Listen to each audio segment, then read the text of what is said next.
नमस्कार दोस्तों अप्पू स्टोरी के इस YouTube चैनल पर आपका स्वागत है। दोस्तों आज मैं हाजिर हूँ फिर एक बार एक रोचक कहानी लेकर, और संभवतः यह कहानी इतनी रोचक है जो आपको हंसाएगी और आपको एक सबक भी सिखाएगी। तो कहानी शुरू करने के पहले दोस्तों आपसे निवेदन है कि आप इस चैनल को सब्सक्राइब कर लीजिए और बेल आइकन को ऑन कर दीजिए, जिससे मेरी आने वाली सारी कहानी आप तक समय से पहुंच जाए। तो आइए दोस्तों कहानी शुरू करते हैं। दोस्तों एक बार की बात है, एक यदुवंशी अपने एक विवाह के कायम रहते हुए भी दूसरी पत्नी को लाया। तो उसके पिताजी ने कहा, बेटा जब एक पत्नी थी तो दूसरी पत्नी को क्यों लाया? तो यदुवंशी ने कहा, हम यदुवंशी हैं पिताजी, जब भगवान कृष्ण 16 लाख पटरानी ला सकते हैं तो क्या हम एक दो से भी गए गुजरे हैं? पिताजी चुप हो गए क्योंकि उनके पास इसका कोई जवाब नहीं था। कुछ दिन बाद यदुवंशी ने तीसरी पत्नी भी लाया।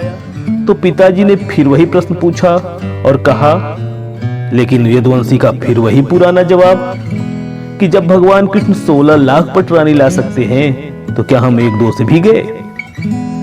हद तो तब हो गई जब तीन पत्नी के रहते हुए भी यदुवंशी ने कुछ दिनों बाद चौथी पत्नी को भी ला दिया। पिताजी समझ गए, विनाश काले विपरीत बुद्धि। यदुवंशी अपनी चार पत्नियों के साथ अय्याशी का जीवन जी रहा था। कुछ दिन बाद घर की माली हालत खराब हो गई। घर में अनाज का एक दाना भी नहीं रहा। तो चारों पत्नियों ने यदुवंशी से कुछ खाने के लिए कहा। बेचारा यदुवंशी दिन भर भटकता रहा, लेकिन एक टाइम के भोजन का प्रबंध भी नहीं कर सका। निराश होकर शाम को लौटा तो मायूस होकर पिता से बोला, पिताजी आज का दिन बहुत खराब रहा, मैं कुछ नहीं कमा सका। तो पिताजी ने कहा, बेटा भगवान कृष्ण तो एक उंगली घुमाते तो 56 भोग आ जाता था, तुम एक टाइम के भोजन से भी गए। फिलहाल पिताजी की ऐसी बातें सुनकर बेटा गुस्साते हुए घर के अंदर चला गया। इधर चारों पत्नी यदुवंशी का इंतजार कर रही थी। सभी भूखी थी। यदुवंशी के द्वारा कुछ कमाकर न लाने की बात सुनी तो आग बबूला हो गई, और चारों ने मिलकर घर में रखे एक पत्थर के जांत को उठाकर आराम फरमा रहे यदुवंशी के सीने पर रख दिया। यदुवंशी भार सहन नहीं कर पा रहा था और सहायता के लिए अपने पिता को पुकारा।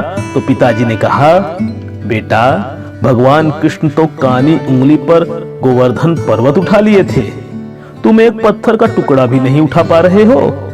और अंत में यदुवंशी के प्राण पखेरु उड़ गए।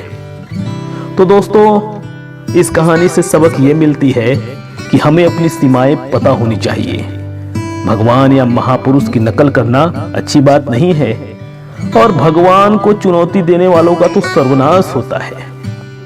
निशाचरों और नास्तिकों के लिए एक कहानी जबरदस्त सबक है। तो दोस्तों अगर आपको एक कहानी पसंद आई हो तो चैनल को सब्सक्राइब करना ना भूलिएगा। नमस्कार दोस्तों।